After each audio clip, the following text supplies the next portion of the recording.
आणि यानंतर आता बघणार आहोत राज्यासह देशभरातल्या 100 महत्त्वाच्या बातम्यांचा धावता आढावा।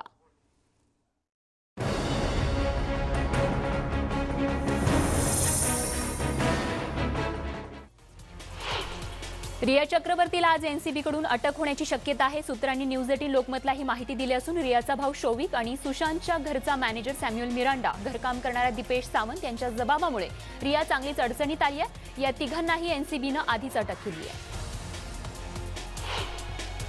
तर आज रिया आणि शौविकला समोरासमोर बसवून दोघांची चौकशी केली जाणार असल्याची माहिती सूत्रांनी दिली आहे। रियाची रविवारी 7 तास एनसीबीकडून चौकशी झाली, तर दुपारी 12च्या सुमारास रिया एनसीबी कार्यालयात पोहोचली होती।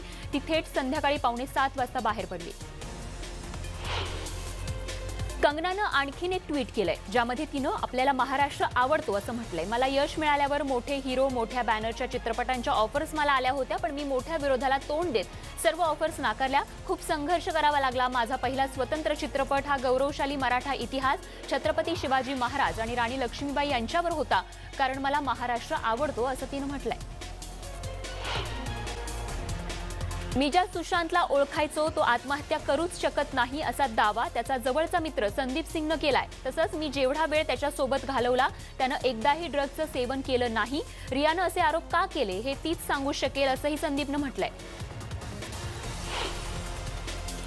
दरम्यान रुग्णवाहिकेच्या चालकाला फोन करण्यावरूनही त्याच्यावर उलटसुलट आरोप होत होते, त्यावरही त्यानं स्पष्टीकरण दिलंय।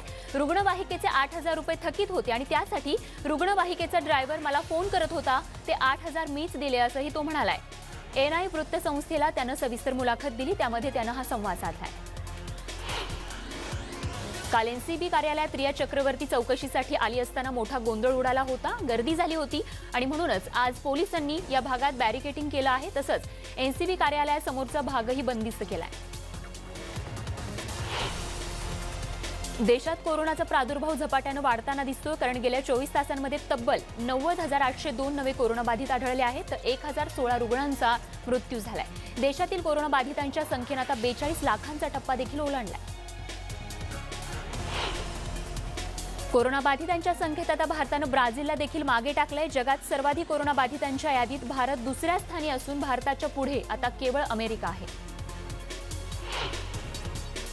सोलापुरातील शासकीय तसंच खासगी हॉस्पिटलमधील परिचारिकांनी कामबंद आंदोलन पुकारलंय। साप्ताहिक सुट्टी मिळावी अशी मागणी त्यांनी केली आहे। दरम्यान कोविड सेंटरमधील सर्व परिचारिका रुग्णालयाबाहेर आल्यानं रुग्ण धास्तावलेत। राज्यात गेल्या 24 तासांमध्ये कोरोना संसर्गाचे तब्बल 23,350 नवे रुग्ण आढळले, तर कोरोनानं आणखीन 328 जणांचा बळी घेतला असून मृत्यूचे हे प्रमाण सरकार आणि आरोग्य यंत्रणेसाठी चिंता वाढवणार आहे। मुंबईत आता पुन्हा एकदा कोरोनाबाधितांची संख्या वाढत आहे। कोरोनाच्या रुग्ण दुपटीचा काळ आणि रुग्ण कोरोनामुक्त होण्याच्या प्रमाणात घसरण झाल्यानं चिंता वाढू लागली आहे। काल रविवारी 1,910 नवे रुग्ण आढळले असून 37 जणांचा कोरोनामुळे मृत्यू झाला। गेल्या आठवड्यात मुंबईमध्ये 11,045 कोरोनाबाधित झाले होते, तर मुंबईमध्ये वाढत्या कोरोनाबाधितांच्या संख्येच्या पार्श्वभूमीवरती किरीट सोमय्या यांनी राज्य सरकारवर टीका केली आहे। रुग्णवाढीचा एक नवीन उच्चांक आता समोर आलाय, त्यामुळे मुंबईकरांची दिशाभूल करणारे महापौर आणि महापालिका आयुक्त आता माफी मागणार का असा सवाल त्यांनी उपस्थित केलाय। बातमी कोल्हापुरातून। कोल्हापूर शहरासह जिल्ह्यात कोरोनाचा कहर सुरूच असून 24 तासांमध्ये 520 नवीन कोरोनाबाधित आढळले। जिल्ह्यात आजपासून घरोघरी सर्वेक्षण होणार आहे, तर कोल्हापूरकरांच्या कोरोनामुक्तीसाठी राज्य सरकार प्रयत्न करणार का असा प्रश्न आहे। जिल्हा प्रशासनाकडून राज्य सरकारला 64 कोटींचा प्रस्ताव सादर करण्यात आलाय।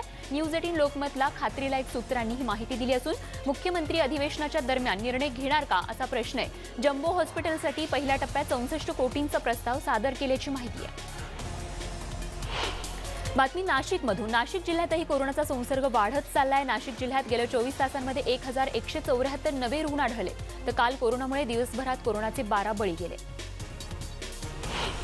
तिकडे नांदेड जिल्ह्यातील लोहा शहरात आजपासून 9 दिवस जनता कर्फ्यू लावण्याचा निर्णय नगर परिषदेने घेतलाय। कोरोनाचे रुग्ण वाढत असल्यानं हा निर्णय घेण्यात आलाय। त्यानुसार आजपासून 15 सप्टेंबर पर्यंत लोहा शहरात बाजारपेठ बंद राहणार आहे। लॉकडाऊन उठवल्यामुळे पुण्यात कोरोना रुग्ण वाढल्याची माहिती शनिवारी अजित पवारांनी दिली होती, तर राज्य अनलॉक केल्यामुळे कोरोना वाढला असल्याचं आरोग्यमंत्री राजेश टोपे यांनीही सांगितलंय। हॉटेल्स खुली केल्यानंच रुग्ण वाढले असल्याचंही ते म्हणाले। पुढच्या 6 महिन्यांमध्ये जिल्ह्यात टेलिमेडिकल ट्रीटमेंट सुरू करण्यात येणार असल्याचंही आरोग्यमंत्र्यांनी म्हटलंय. तर पुढील काळात आयसीयू बेड वाढवण्यासाठी प्रयत्नशील असल्याचंही त्यांनी सांगितलं. तसंच उपचारादरम्यान अडचण येऊ नये याकडे लक्ष देण्यात येत असल्याचंही ते म्हणाले. धडाकेबाज सनदी अधिकारी अशी ओळख असलेले तुकाराम मुंढे यांनी कोरोनावर मात केली आहे. त्यांचा कोरोना रिपोर्ट निगेटिव्ह आलाय. त्यांनी स्वतः ट्विट करून ही माहिती दिली आहे. त्यांना कोरोना रिपोर्ट निगेटिव्ह आला असून त्यांनी सर्वांना सकारात्मक राहण्याचं आवाहन केलंय. गणेशोत्सवात नागरिकांच्या भेटीगाठी वाढल्यानं कोरोनाचे रुग्ण वाढत असल्याचं समोर आलं असून सप्टेंबर अखेरपर्यंत रुग्णवाढीचा वेग कायम राहण्याची शक्यता पालिकेनं वर्तवली आहे. गेल्या महिनाभरात सरासरी 1000 नोंदवल्या गेलेल्या रुग्णसंख्येत 27 ऑगस्टपासून वाढ होतीये. दररोज 1000 ते 1200 पर्यंत वाढणारी रुग्णसंख्या मागच्या काही दिवसांमध्ये 1,500 ते 2,000 पर्यंत वाढू लागल्यानं पालिकेची डोकेदुखी वाढली आहे. शिवाय रुग्ण दुपटीचा कालावधी 80 दिवसांवरून आता 77 दिवसांवर घसरलाय. महाराष्ट्रासह 5 राज्य आणि एका केंद्रशासित प्रदेशातील एकूण 35 जिल्ह्यांमध्ये कोरोना रुग्ण आणि मृत्यूदर अधिक असल्यानं कडक प्रतिबंधात्मक उपाय करण्याबरोबरच चाचण्या वाढवण्याचे निर्देश केंद्र सरकारने दिले आहेत. सर्वाधिक रुग्णवाढीच्या 35 जिल्ह्यांमध्ये महाराष्ट्रातील 17 जिल्ह्यांचा समावेश आहे. आता एक आल्हाददायक दृश्य आपण पाहतोय. भगव्या रंगाचं अनेकांना आकर्षण असतं. हाच भगवा हिंदू धर्मात पवित्रही मानला जातो. पण हा भगवा रंग जर शिवजन्मभूमीच्या प्रेमात पडला तर असंच काहीसं चित्र या ठिकाणी बघायला मिळते. रविवारी सायंकाळची ही दृश्य आहेत. रविवारी सायंकाळी आसमंत दाटून आला आणि काही सेकंद शिवजन्मभूमी किल्ले शिवनेरी ही भगव्या रंगात न्हावून निघाल्याचं बघायला मिळालं. सायंकाळ झाल्यानं घरट्याकडे परतणाऱ्या पक्ष्यांचा थवा देखील यानिमित्त यात वेगळं सौंदर्य फुलवत होता. ही नयनरम्य आणि डोळे दिपवणारे दृश्य खास आमच्या न्यूज 18 लोकमतच्या प्रेक्षकांसाठी. अमरावतीमध्ये महाराष्ट्र स्टेट हॉकर्स फेडरेशनच्या वतीनं चांदूर रेल्वे इथल्या समाज मंदिरांमध्ये मेळावा संपन्न झाला. शहरातील फुटपाथ व्यावसायिक, फेरीवाले आणि टपरीधारक यांचा मेळावा संपन्न झाला.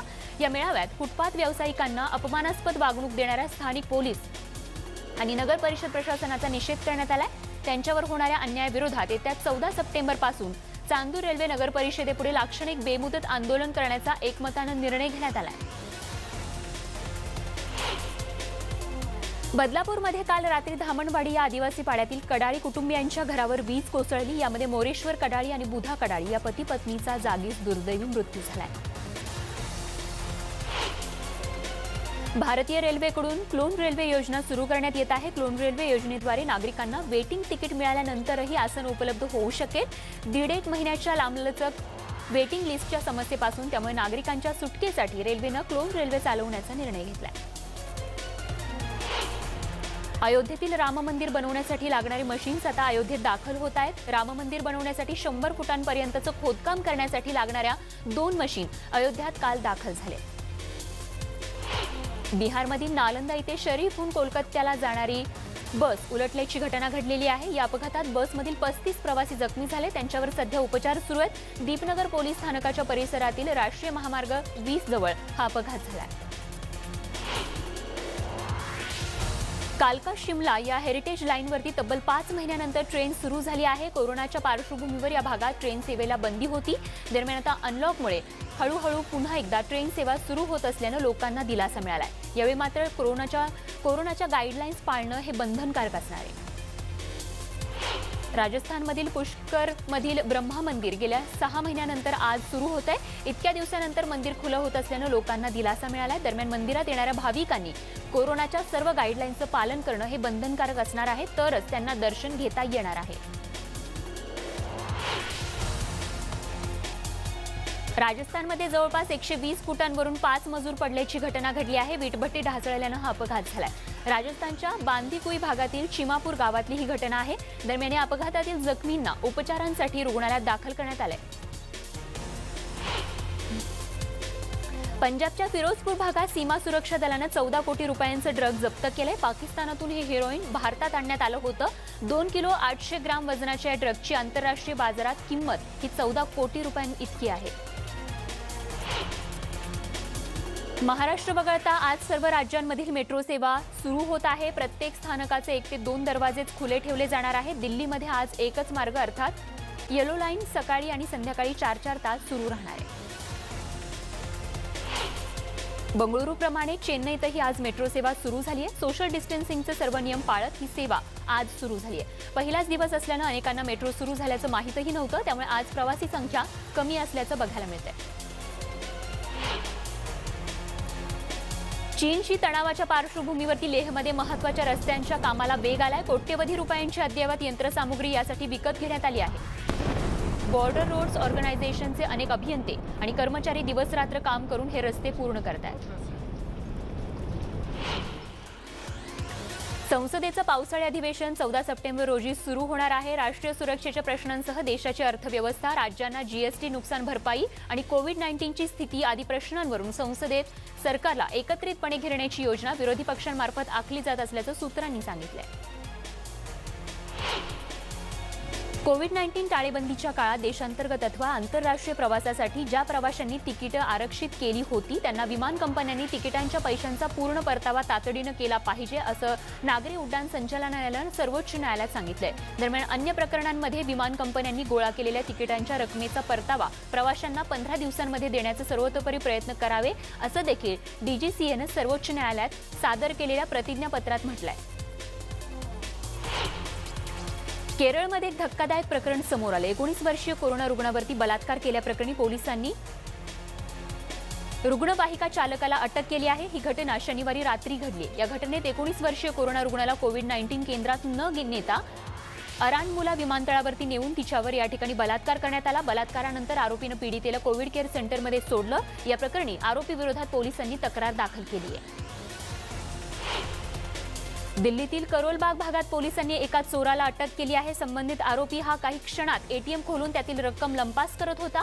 दरम्यान काही दिवसांपूर्वीही त्यानं करोलबाग भागात पीएनबी बँकेच्या एटीएममध्ये चोरी केली होती आणि त्यानंतर पोलिसांनी तपास करत या चोराला आता ताब्यात घेतलंय। संरक्षण मंत्री राजनाथ सिंह यांनी इराणच्या दौऱ्यात त्यांचे समपदस्थ ब्रिगेडियर जनरल आमिर खतामी यांच्याशी चर्चा केली। ही चर्चा सफल झाल्याचं सांगण्यात आले। द्विपक्षीय सहकार्य तसंच प्रादेशिक सुरक्षिततेच्या मुद्द्यांवर त्यांनी चर्चा केली आहे, ज्यामध्ये अफगाणिस्तानमधील परिस्थितीवरही विचारविनिमय झाल्याचं कळतंय। आज राष्ट्रीय शिक्षण धोरणासंदर्भातल्या परिषदेला नरेंद्र मोदी यांनी संबोधित केलं। 21व्या शतकातल्या भारताची वाटचाल ही एका नॉलेज इकॉनॉमीच्या दिशेनं होत आहे। नव्या शिक्षण धोरणात आपण सामान्य कुटुंबातील युवक कसे पुढे येतील यावर भर दिलाय असं प्रतिपादन पंतप्रधान नरेंद्र मोदींनी केलंय। जगाच्या भविष्याच्या दृष्टीनं विचार केला तर नोकऱ्या, कामाचं स्वरूप यामध्ये होणाऱ्या बदलांची चर्चा होत आहे। अशात कौशल्य आणि ज्ञान यावर आधारित शिक्षण धोरण असणं हे अत्यावश्यक आहे असंही पंतप्रधान नरेंद्र मोदी यांनी म्हटलंय। आणि महत्त्वाच्या बातम्यांचा अगदी छोटासा ब्रेक घेऊन लगेचच परत येतो। बघत रहा न्यूज 18 लोकमत।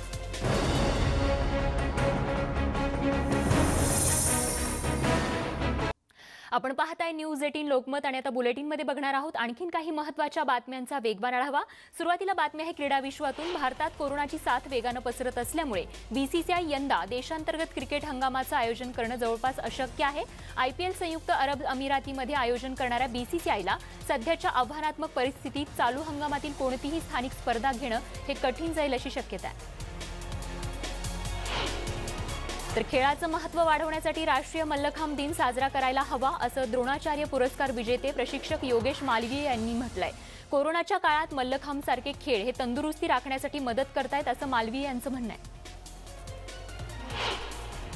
जागतिक स्पर्धेत कांस्य पदकाची कमाई करणारा कुस्तीपटू राहुल आवारेला कोरोनाची बाधा झाली आहे। राष्ट्रीय शिबिरासाठी सोनीपत इथल्या भारतीय क्रीडा प्राधिकरणात दाखल झाल्यानंतर त्याला कोरोना झाल्याचं समोर आलंय। विनेश फोगट, दीपक पुनिया, नवीन आणि कृष्ण यांच्यानंतर कोरोनाची लागण झालेला राहुल हा भारताचा 5वा कुस्तीगीर ठरलाय।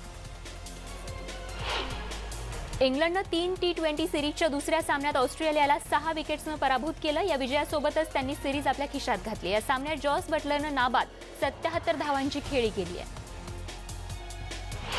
जगप्रसिद्ध टेनिसपटू जोकोविचची यूएस ओपनमधून हकालपट्टी करण्यात आली आहे। रागाच्या भरात त्यानं रॅकेटनं हातातला टेनिस चेंडू मागच्या बाजूला फेकून मारला। तिथे असलेल्या लाईन जजला तो गळ्यावर लागला आणि लाईन जज जमिनीवरच कोसळली। उपस्थित असलेल्या रेफरी आणि अधिकाऱ्यांनी याची गंभीर दखल घेतली आणि जोकोविचला बाहेरचा रस्ता दाखवला। युएफा नेशन्स लीग फुटबॉल स्पर्धेतील क्रोएशिया विरुद्धचा सामना स्टेडियममध्ये बसून पाहणाऱ्या क्रिस्टियानो रोनाल्डोला मास्क न घातल्याबद्दल ताकीद देण्यात आली। स्टेडियममध्ये बसून सामना पाहणाऱ्या रोनाल्डोनं कोरोनाविषयक नियमांचं उल्लंघन केल्याप्रकरणी एका महिला अधिकाऱ्यानं त्याला मास्क घालण्याची सूचना केली। तर रोनाल्डोला देखील आपली चूक उमगल्यानंतर त्यानं मास्क घालूनच संपूर्ण सामना पाहिला. अमेरिकेची युवा टेनिसपटू स्लोआन स्टीफन्सचा अडथळा सेरेना विल्यम्सनं ओलांडलाय. अमेरिकन खुल्या टेनिस स्पर्धेच्या तिसऱ्या फेरीत सेरेनानं स्टीफन्सला 2-6, 6-2, 6-2 असं पराभूत केलंय. विक्रमी 23 ग्रँड स्लॅम विजेत्या सेरेनानं पहिला सेट गमावूनही बाजी मारली आहे. क्रीडा विश्वातल्या महत्त्वाच्या बातम्यांसह या बुलेटिनमध्ये वेळ झाली तेच थांबण्याची ताज्या अपडेट्ससह लगेच परत येतो. बघत रहा न्यूज 18 लोकमत.